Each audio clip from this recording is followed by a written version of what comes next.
Mark, firstly, can you tell us how Martin is? Yeah, he's had the scan, so we thankfully no surgery required. He'll probably be out for a few weeks, and obviously be well looked after. But we're unsure exactly how long. But the good news is no surgery required. Is it ligaments or? No, it's just some damage to the knee. He's down seeing a specialist today to get a more detailed report. So he's down in London, and then we'll see how he is. Gone down with the doctor.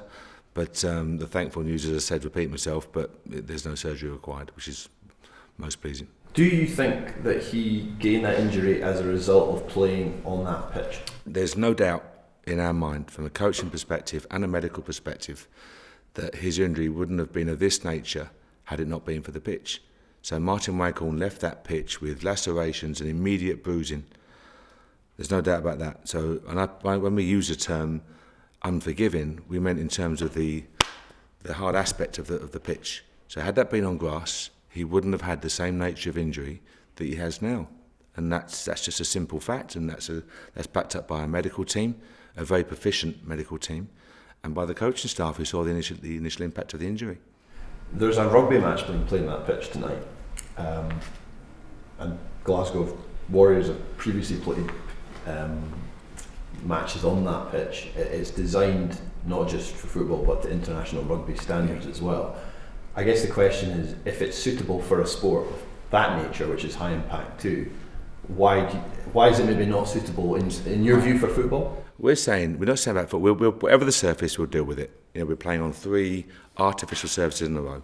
It's not a problem to our players in terms of dealing with the surface. Same for both sets of players. We'll deal with that.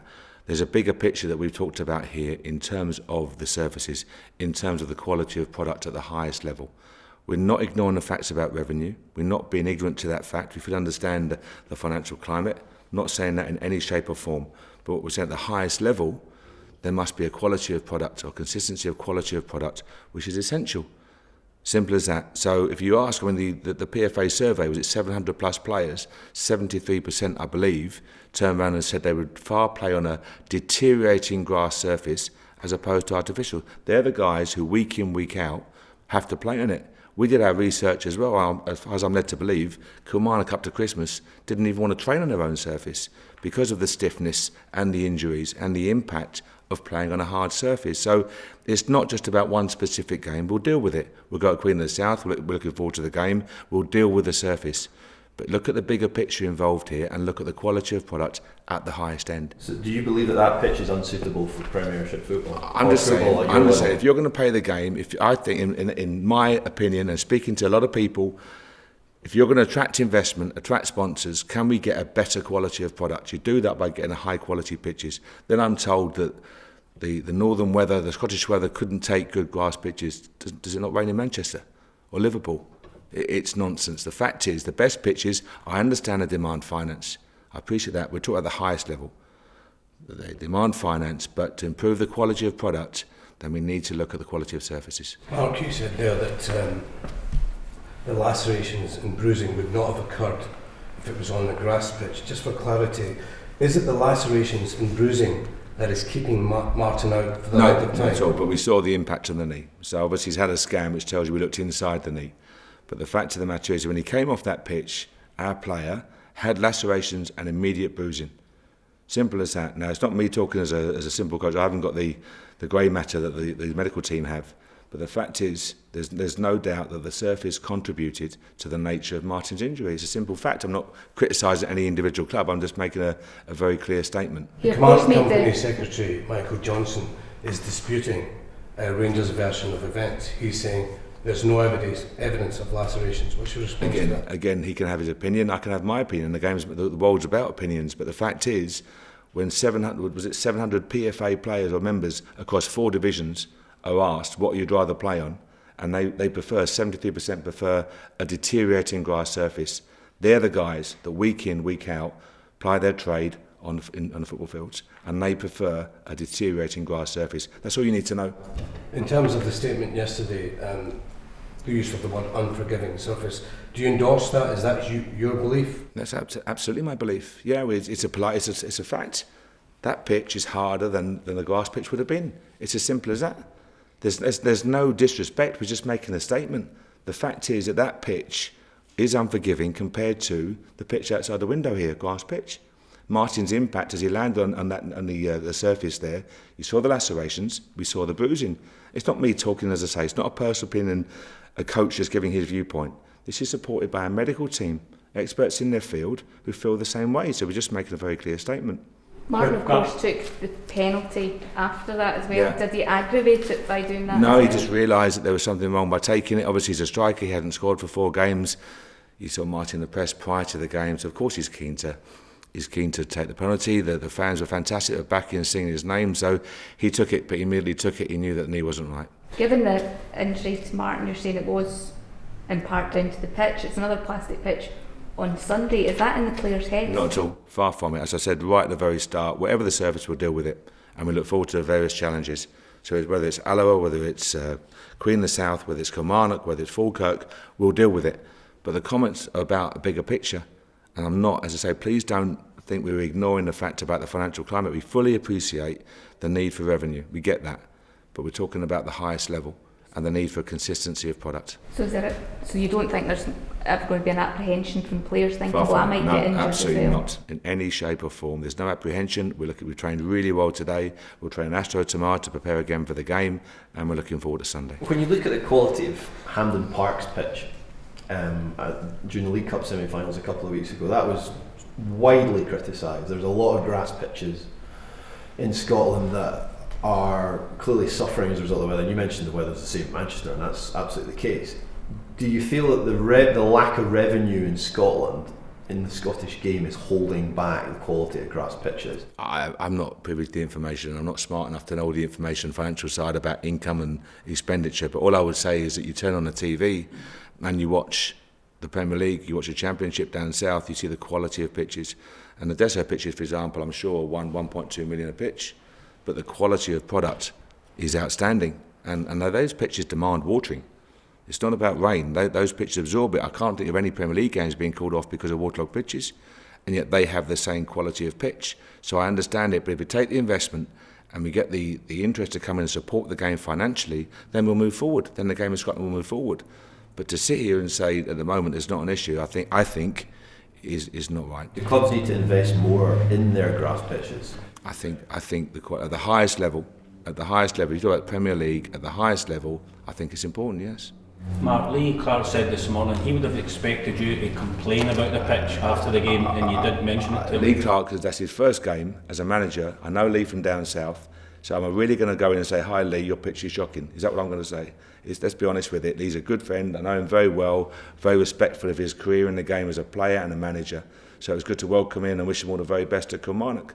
And it's not, I didn't mean shocking as in the pitch. I'm just saying we would never go in there and talk about the pitch straight away. So it just wouldn't happen. Any conversation would What's be. your solution to the problem then? I've said to you, we've got to find a way of improving the product. I'm no genius, I'm no guru. I'm saying I've come and I'm looking at it and saying, how do we improve the quality of product to attract a great investment in the game? Because it comes down to money. Everything, north, south, east, west, comes down to money. So how do we get more money into the game? Turn the TV on and watching 1 minute playing on one plastic pitch, then a different type of pitch, then a grass pitch, good, then a grass pitch deteriorating. It's not good at the highest level. I'm not saying across all 4 divisions, I'm saying just at the highest level. So if we could, again, just an opinion, if we can get a better quality of product at the highest level, the game will be in better shape. If it's in better shape, it'll attract investment. You attract investment, we can move forward. At the moment, it doesn't look as if we're getting any more investment, so we're just going to carry on the way it is. So do we just carry on? Do we just carry on and say, well, that's what it is, so it's not going to get any better, so therefore we accept it as it is, or do we try and make an improvement? That's the honest thing. What do? Do we sit here and accept average or inconsistent, or do we say we've got to strive to be better? If we strive to be better, then we can move the game forward. But there is a movement for clubs, more clubs, to use artificial surfaces. And again, it's about opinion. Backtracking that? It's about, am I backtracking? No, are they going to backtrack on that? That's their opinion. I can't. We're not dictating to other clubs. We're just saying that the artificial, when you have the guys that week in, week out, ply their trade on the football pitch, we sit here and talk about it and coach on it and whatever else. But the guys who day in, day out go on the pitches, 73% across 4 divisions have said they would prefer a deteriorating grass surface. That's a big number. That's a big number. And they use the term deteriorating grass pitch as opposed to artificial. They're the guys we should listen to. They're the boys who play And again, if you speak to Kilmarnock and you speak to staff there, and I walked in there, and one of the guys turned around and went, "At least it's raining, so the pitch won't be dry and sticky." And that's their own staff, not football staff, their own stewards saying, "At least it's raining." So I'm saying to you about the consistency of the quality of product. We've got to look at trying to improve the investment. To do that, top surfaces, I think, are really important. Mark, you're saying you're not dictating to other clubs. Far from it. If Rangers were off of you, and if Rangers felt they had enough support from other clubs to outlaw synthetic pitches in Scotland, would you be in favour of that? No, it's not about Rangers dictating. Rangers have got to. Rangers, I think, and I spoke to our players just now prior to coming to this press conference. I spoke to the players, and two things came out. One, the surface is irrelevant in terms of our performance. We're going to go there and perform. Same for both sides. But they immediately turned around and said, as professional players, grass all day long. All day long they prefer to go on grass. So Rangers, what's important for any club, especially one of the stature of Rangers, is to put their viewpoint forward and give a voice. Always, we're not dictating, we're not telling other people what they should and shouldn't do. We're just saying, from our perspective, this is how we see this particular subject. So as a club, you could forward a motion to the SPFL calling for a change in the rules? That's down to our managing directors and the guys on different But you're papers. the head of the football department. If you feel so strongly about the issue, would you not say this is something that I've the club should made consider? my viewpoint very clear. So is that something you would then even look for the SPFL as a club to do?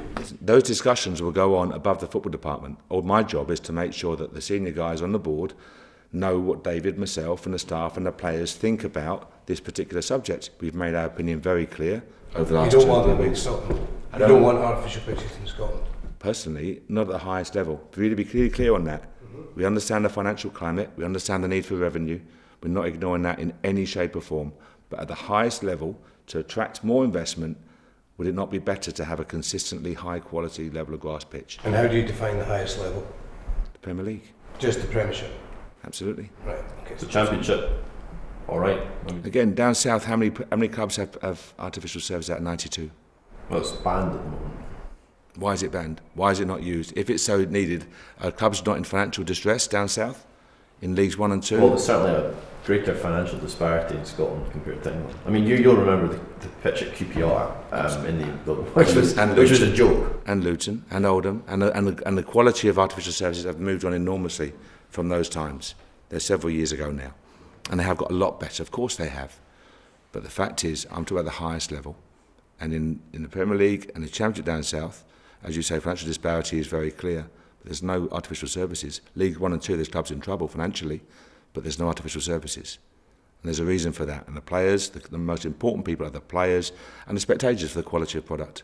Have you sussed out other clubs' opinions on No, this? it's not about. I don't. Without being rude, it's not about other clubs' opinion. Rangers' job is to put their opinion forward, and that's what we've done. You've asked us our opinion on the subject. We've given you, I think, a detailed answer, and now we move on from there. Hopefully. Queen of the South. Queen of the South. They play on a plastic pitch too. Looking forward to the challenge. We've been here before. We gave a good performance. You know, we know that they look to play.